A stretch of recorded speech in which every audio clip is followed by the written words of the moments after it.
Vous restez debout. Oui, Ah, oui, merci. oui. C'est pas trop long. Non. Allez.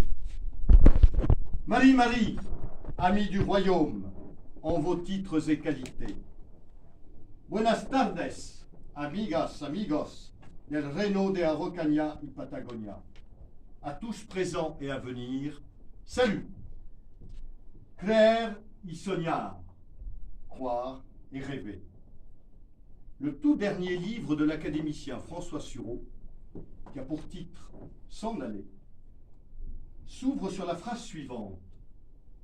Dis-moi ce que tu quittes, je te dirai qui tu es. Je crois, chers amis, que tous ici présents ce soir, nous pouvons répondre à cette question. Dis-moi ce que tu quittes, ce que nous quittons. C'est, par goût de l'ailleurs, un quotidien trop profane, pour reprendre la très belle expression de notre cher régent Pierre, dans la préface du premier tome du livre de notre cher Tolkien Jean-François. Je te dirai qui tu es.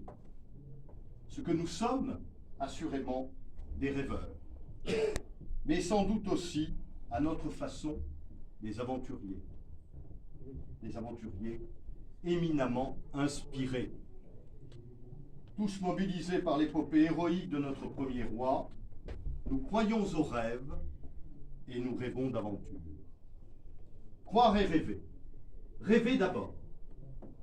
Rêver enfant grâce à une mère enthousiaste qui a fait naître en moi une passion inextinguible en me narrant l'histoire d'un cow-boy périgordin parti chez les Indiens d'Amérique du Sud se faire proclamer roi. Elle avait découvert l'épopée de notre héros dans le livre, alors je crois quasi introuvable en version papier, d'André Desvergnes, Antoine de Tounens, le conquistador français, fondateur du royaume d'Araucanie et de Patagonie, paru en 1979, oui, mais aussi, comme beaucoup, dans le fameux roman paru en 1981, je parle évidemment de celui de Jean Raspail, qui pourtant, à mon sens, ne rend pas tout à fait justice à notre grand personnage. Rêver ensuite adolescent, évidemment, moi-même par la lecture du fameux roman de 1981, mais aussi par une autre lecture qui m'a beaucoup marqué, celle du chef-d'œuvre de Marc Auger dit Saint-Loup, paru en 64, Le Roi Blanc des Patagons, ode sublime, oui, 64, ode sublime et subtile à notre cher roi. Rêver encore, lorsque jeune adulte, marié à une Périgordine, une Pouilladou de Jumignac-le-Grand. Ça parle, hein, Jean-François, une Pouilladou, ça fait très périgordin, hein. Je descendais un peu plus au sud, à 35 km de Jumignac, et j'allais à Tourtoirac, mais surtout à la Chaise, pour visiter régulièrement le musée des rois d'Araucanie, qui s'y trouvait encore à l'époque, quand l'étendard bleu, blanc, vert flottait au mât à l'entrée de la propriété, on disait que le prince était présent. Et le prince, à cette époque, c'était évidemment l'inoubliable Philippe Ier, dont je salue ici la mémoire, lui qui a tant fait pour le royaume. Rêver toujours, animé par une passion brûlante, en rejoignant avec entrain les troupes du royaume, en servant fidèlement les princes et en participant activement, je crois, aux diverses activités.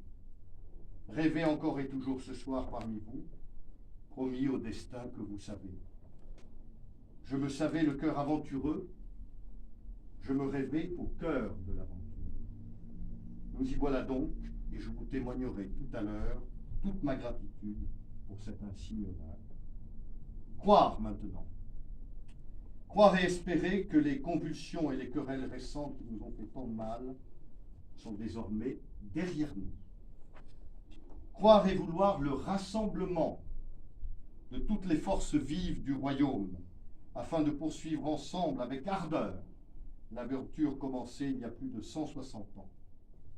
Croire en l'autorité naturelle du prince, qui ne sera jamais de l'autoritarisme, mais bien plutôt la ferme bienveillance d'un père. Croire et aspirer à ce que nous puissions travailler comme une vraie monarchie constitutionnelle, traditionnelle et moderne à la fois, grâce aux moyens actuels de communication qui favoriseront, je n'en doute pas, les relations et les réunions régulières entre les différentes autorités du royaume. Croire et espérer partir là-bas, en Araucanie et en Patagonie, avec une délégation du royaume, guidée avec lucidité et sagesse par notre lieutenant général, notre cher Tolten, Jean-François, artisan indispensable et indépassable de la reviviscence de l'image du roi Aurélien-Antoine et du royaume auprès des peuples natifs. Croire et penser que nous devrons également aller visiter nos amis d'Amérique du Nord, la NARS, et son dynamique président, le pasteur Dan Morrison, dont il convient de saluer l'action bienfaisante pour le royaume sur le continent nord-américain.